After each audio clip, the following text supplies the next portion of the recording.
Are you a landlord? Are you worried about the banning of Section 21 notices? Well, don't worry, I've got you covered. I'm going to give you all the updates on what's been happening with regards to the new bill that's coming into Parliament. Hi, I'm Abigail and I'm the director here at Gray & Co, and I've been working in the lettings industry for the last 22 years. What we're about to see is going to be the biggest change to the private rented sector that we have seen since the introduction of assured short-hold tenancies when I was just a nipper. On Wednesday, the 11th of September, the Renters' Rights Bill was published in Parliament. Now, this is a slight amendment to the Conservative Renters Reform Act that they were trying to push through when they were still in power earlier this year. The bill is going to be the largest shake-up, as I said before, to the private rented sector. And I'm going to go through with you some of the key points that were published on Wednesday and give you some information about how long it's likely to take till it becomes law and we have to say goodbye to the Section 21 notice. Now, the key factors of this bill are related to fixed term tenancies. So one of the big changes that we're going to see is they will do away with assured short-hold tenancies, and all tenancies will be periodic rolling contracts, meaning that the tenant can stay there for as long as they like until such time as they give notice. Now, that doesn't mean as a landlord you won't be able to get your property back should you need to. It just means there's going to be a specific way that you are able to do that. Now, with a rolling tenancy, the tenants will be able to give 2 months' notice at any time. So yes, in theory, they could give 2 months' notice the day after they move in.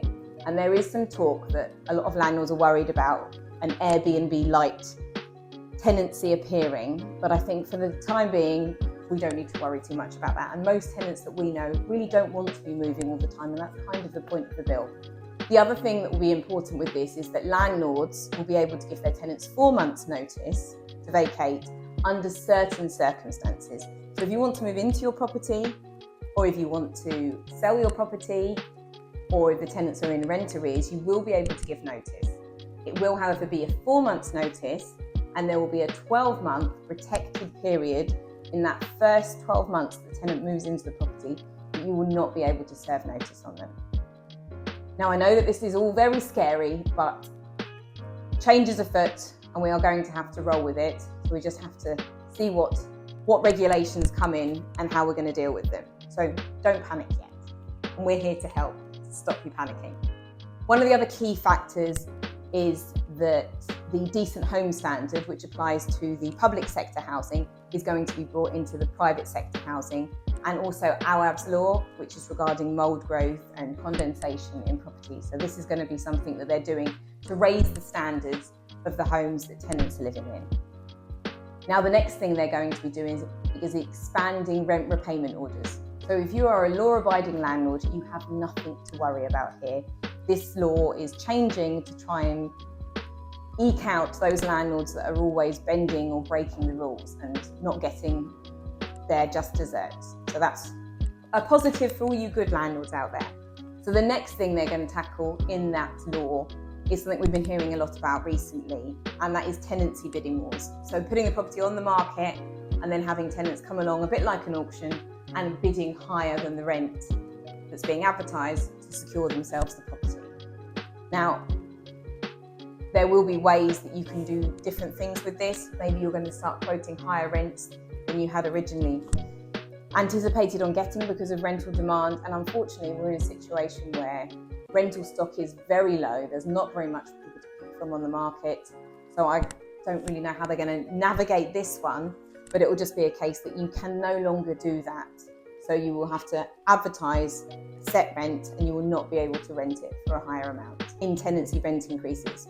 So you won't be able to increase the rent mid-tenancy. So let's say for the first 12 months, and there will be a statutory process. But the law does provide that you will be able to increase the rent in line with market rates, following a specific process that will be set down in law once a year. So again, that's a form of rent control, but it means that you can always keep up with market rents. So that's a positive for landlords, and it also means that there'll be one process, and as long as you know how to follow it, you can always make sure you're getting the most rent for your property. Now, the next thing we want to look at is how long is all this going to take? Because I know that's going to be your next question. So they've had the first reading of the bill, then the second reading of the bill which is where they're going to be able to debate upon the bill, is going to happen after the conference season, so that's going to be early to mid-October. Then it has to go through a few more committees in the House of Commons, and then it will have to pass to the House of Lords, and then it will be debated there before it goes on for royal assent. And that's when it passes into law. Now, after it's passed into law, there'll be a date set when they will ban Section 21, so a date from which you'll no longer be able to use them. And the chances are, at the moment, looking at how things normally take to go through Parliament, that it will take somewhere around spring to summer next year before we see this pass into law. It's very scary, I know, for everybody, but in the private rented sector, we are used to change. You know, we have to be quite agile and be able to change with the times. And it isn't the first time we've had a big shake-up to the industry. And I think we all know it's been coming for a long time. So the best thing to do is just keep aware of what's going on. Read the bill, which I'll link below, that's been published, to make yourself informed about what's happening. And if you've got any questions, please feel free to get in contact, because we are always here to help.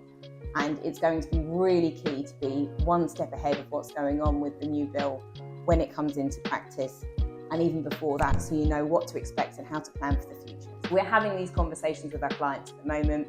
We are constantly updating our social media and our blog with all sorts of educational content. So please like and subscribe, and you will be the first people to be notified as soon as we put out any new content regarding the Renters' Rights Bill.